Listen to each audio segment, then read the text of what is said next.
There's no feeling more intense than starting over. If you deleted your homework the day before it was due, as I have, or if you left your wallet at home and you have to go back after spending an hour in the commute. If you won some money at the casino and then put all your winnings on red but it came up black. If you got your best shirt dry cleaned before a wedding and then immediately dropped food on it. If you won an argument with a friend and then later discovered that they just returned to their original view. Starting over is harder than starting up. If you're not ready for that, like if you've already had a bad day, then what you're about to go through might be too much. Feel free to go away and come back. I'll be here.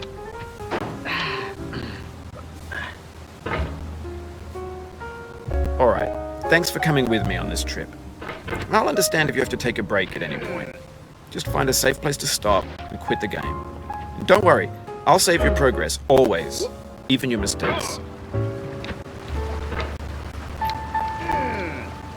This game is a homage to a free game that came out in 2002, titled Sexy Hiking.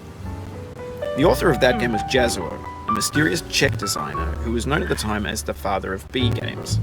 And B games are rough assemblages of found objects. Designers slap them together very quickly and freely, and they're often too rough and unfriendly to gain much of a following. They're built more for the joy of building them than as polished products.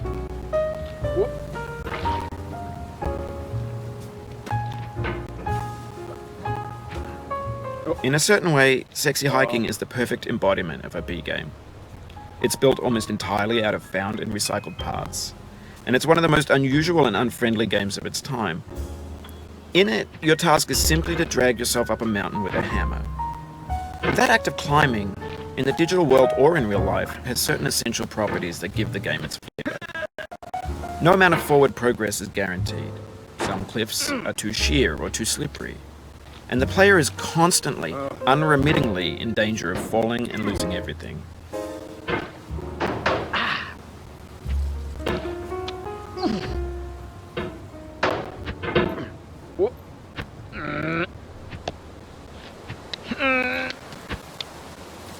Anyway, when you start Sexy Hiking, you're standing next to this dead tree that blocks the way to the entire rest of the game.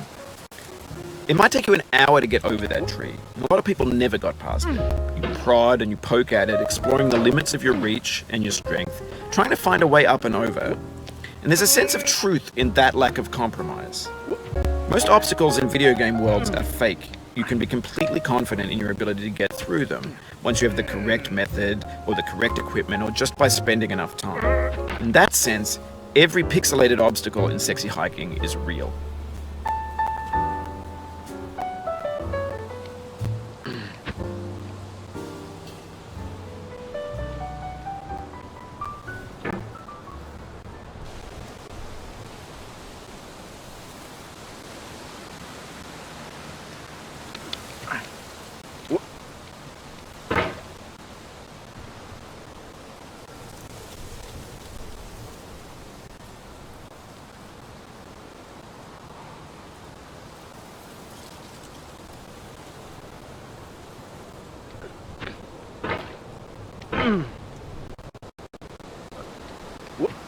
The obstacles in Sexy Hiking are unyielding, and that makes the game uniquely frustrating.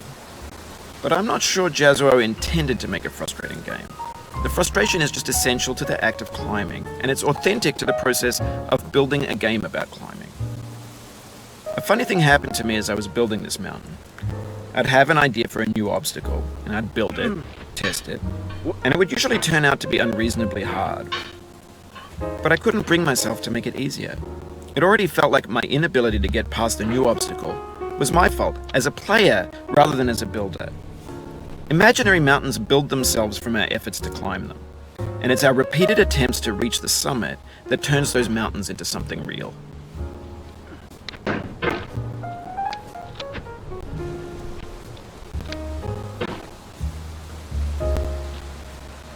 When you're building a video game world, you're building with ideas.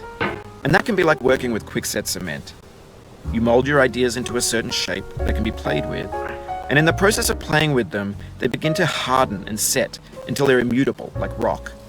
And at that point, you can't change the world, not without breaking it into pieces and starting fresh with new ideas.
Oh, you just lost a lot of progress.